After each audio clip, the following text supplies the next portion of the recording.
C'est l'histoire d'un petit cochon rose avec une queue en tire-bouchon.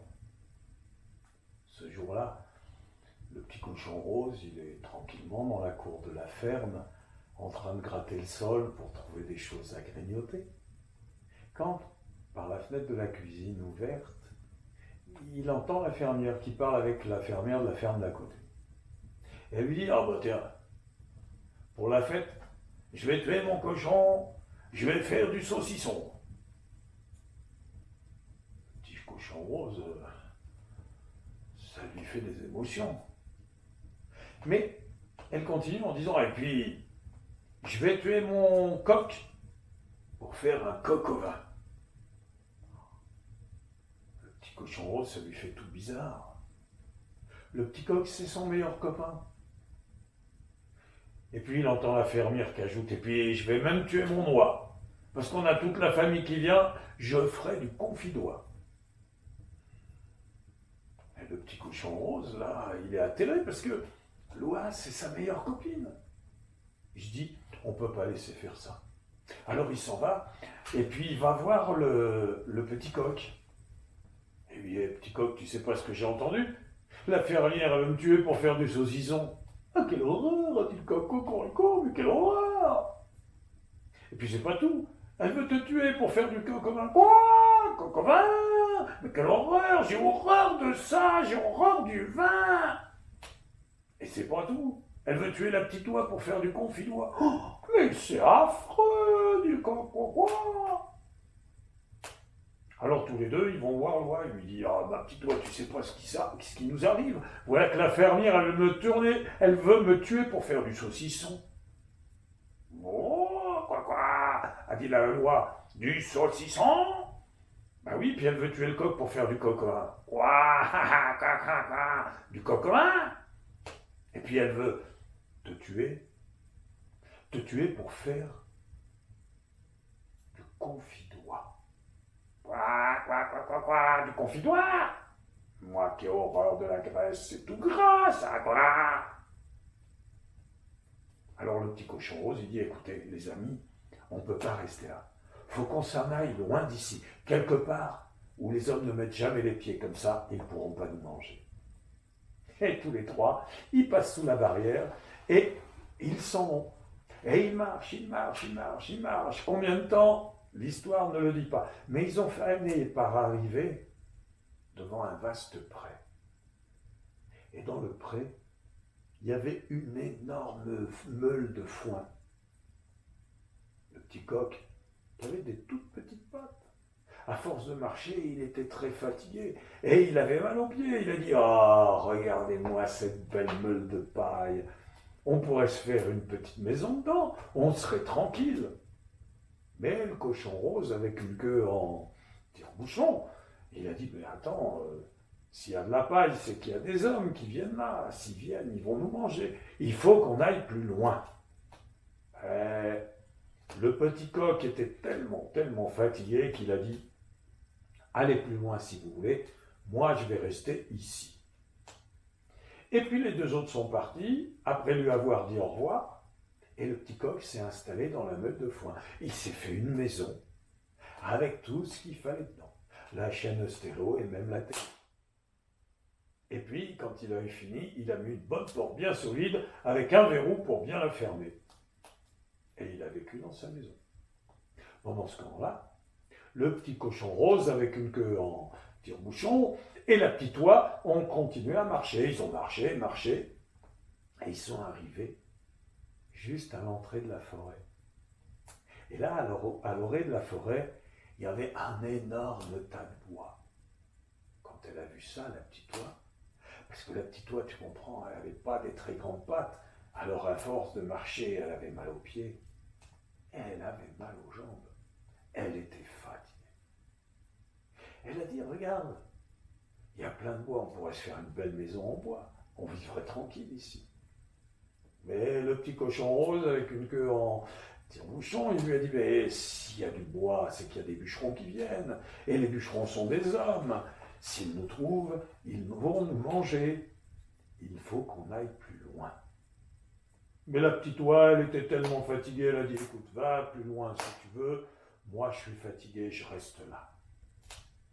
Ils se sont serrés la pince, le petit cochon a continué son chemin, et la petite oie, elle s'est fait une maison en bois. Une super maison en bois avec tout ce qu'il fallait dedans, la cuisine intégrée, le congélateur, enfin tout ce qu'il faut dans une maison.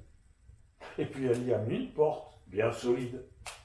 Et pour bien fermer la porte, elle a mis un verrou en bas, et même un verrou en haut, pardon, et même un verrou en bas. Et elle a vécu tranquille dans sa maison. Pendant ce temps-là, le petit cochon rose, avec une queue en tire-bouchon, il a continué à marcher sur le chemin. Il a marché tellement loin qu'il est arrivé au pied de la montagne. Et là, au pied de la montagne, il n'y avait pas la moindre trace d'être humain. Il n'y avait que des cailloux, des pierres, des rochers. Il s'est dit, c'est le bon endroit. Et avec toutes ces pierres, avec tous ces cailloux, ils sont construits une chouette maison en pierre. Il a installé tout ce qu'il fallait dedans. Même une chaîne stéréo, même une cheminée. Et quand il a eu fini sa maison, il y a mis une bonne porte bien solide. Et pour bien fermer la porte, il a mis un verrou en haut, un verrou en bas et même un verrou au milieu. Et chacun vivait tranquille dans sa maison. Et le petit coq dans sa maison, il faisait son boulot de coq. Tous les matins, il se réveillait, il sortait dehors et cocorico, cocorico, il faisait lever le soleil. Et ça marchait. Tous les matins, le soleil se levait. Et tout au fond du grand bois, là où les fourrés sont épais, sombres, là où le soleil ne rentre jamais, vivait le grand méchant loup. Et le grand méchant loup, un matin où il avait faim, il a entendu « Cocorico, cocorico ». Il s'est dit, mais ça, c'est un petit coq. Et un petit coq, c'est bon à manger. Avec du vin roussant. Alors il a écouté la voix, il s'est dirigé, il est arrivé devant la maison de paille, la maison du petit coq, juste quand celui-là rentrait chez lui. Alors le loup, poliment, il a frappé à la porte, il a dit « Bonjour petit coq, est-ce que tu m'invites à manger ?» Le petit coq, il n'était pas fou. Il savait bien que c'est lui qu'on mangerait. Alors il a fermé le verrou de sa porte et il a dit « Pas question que je t'invite, c'est moi que tu mangerais, cocorico !» Et le loup a dit « Puisque c'est comme ça, je vais me mettre en colère, je vais trépigner, je vais taper du pied et je vais péter un grand coup et ta maison va s'écrouler. » Et le loup, il s'est mis en colère. Il s'est mis à trépigner, il s'est mis à taper du pied. Et il a gonflé son ventre. Et il a pété un grand coup. Et la maison de paille s'est écroulée. Alors vite, le petit coq, il s'est caché sous le lit. Mais le loup l'a vu. Il a soulevé le lit d'une main, de l'autre, il a attrapé le petit coq et croc, il l'a croqué. Entièrement. Même les plumes et les pattes. Et puis il est rentré au cœur de la forêt profonde. Et il a dormi. Pendant ce temps-là, la petite oie habitait dans sa maison tranquille. Et elle, quand elle sortait le matin, elle ne faisait pas de bruit. Et toute la journée, elle vaquait à ses occupations, à ramasser quelques limaces, à croquer, à aller grignoter des petites pousses de feuilles bien fraîches. Et quand le soir arrivait, elle rentrait chez elle. Et quand il faisait beau, elle s'installait sur le banc devant la maison pour regarder le soleil se coucher à l'horizon. Et certains soirs, c'était tellement beau qu'elle ne pouvait pas s'empêcher de chanter. Et elle se mettait à chanter. Et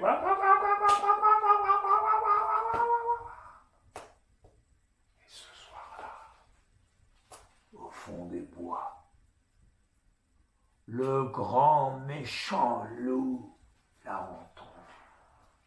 Il s'est dit, mais ça, c'est une petite oie. C'est bon à manger, en confit ou pas. Alors il s'est dirigé dans la direction où il entendait le son.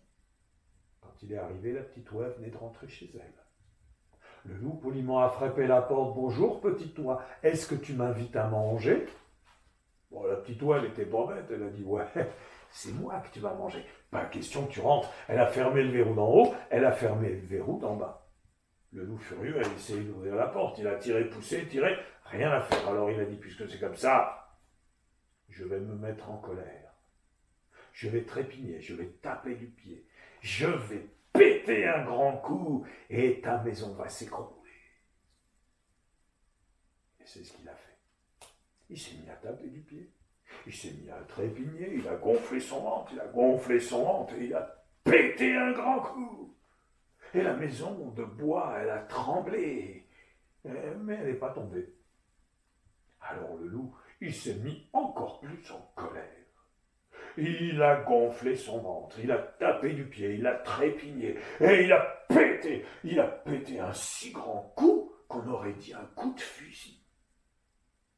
Et la maison de bois, elle a tremblé, elle s'est écroulée. Alors vite, la petite oie s'est cachée sous le lit, mais le loup l'a vu. Il a soulevé le lit d'une main, il a attrapé l'oie de l'autre et croque. Il a entièrement croqué, même les pattes et le bec. Et puis il est rentré chez lui, au cœur de la forêt sombre. Et il s'est endormi. Le petit cochon rose, lui, le matin, il faisait pas de bruit. Le soir, il disait rien, il restait quoi? Il allait son train tranquillement. Et ce jour-là, le grand méchant loup s'est réveillé avec la faim au ventre. Il avait faim, il avait faim, il avait faim. Alors il a écouté, s'il n'entendait pas une petite oie, un petit coq, quelque chose qui chantait, mais rien. Alors il a été jusqu'à la maison du coq pour voir s'il n'y en aurait pas un deuxième, on ne sait jamais, mais rien. Il n'y avait que les débris de la maison. Alors il a été à la maison de la petite oie, il a fouillé, il a regardé, rien. Mais en fouillant, en regardant, soudain par terre, sur le chemin, il a vu une trace de pied. Ça, s'est dit le loup, c'est la trace d'un petit cochon rose, avec une queue en tire-bouchon. Alors il s'est mis à suivre les traces. Il a suivi les traces, et il est arrivé au pied de la montagne. Et là, il a vu la maison du petit cochon, juste au moment où il venait de rentrer chez lui. Le loup poliment a frappé à la porte. « Bonjour, petit cochon, est-ce que tu m'invites à manger ?» Le petit cochon rose, il n'était pas fou non plus. Il a bien cru, bien compris que c'est lui qu'on allait manger. Alors il a fermé le verrou d'en haut, le verrou du milieu, le verrou du bas. Et il a dit, pas question que tu rentres, le loup. Je suis chez moi, c'est pas chez toi. Alors le loup, il a essayé d'ouvrir la porte, il a tiré, il a poussé, tiré, poussé, tiré, poussé. Rien à faire. Et le loup a dit, puisque c'est comme ça, je vais me mettre en colère, je vais taper du pied, je vais trépigner, et je vais péter un grand coup, et ta maison va s'écrouler. Et le loup s'est mis à trépigner, il s'est mis à taper du pied, il a gonflé son ventre, et il a pété un coup si grand. Et la maison, elle n'a pas bougé. Alors le loup est devenu encore plus furieux. Il s'est mis à taper du pied par terre encore plus fort. Il a gonflé son ventre encore plus gros. Il a crié, il a hurlé, et il a pété un coup formidable, tellement fort qu'on aurait dit un coup de fusil. la maison en pierre n'a pas bougé. Alors le grand méchant loup s'est mis dans une colère folle.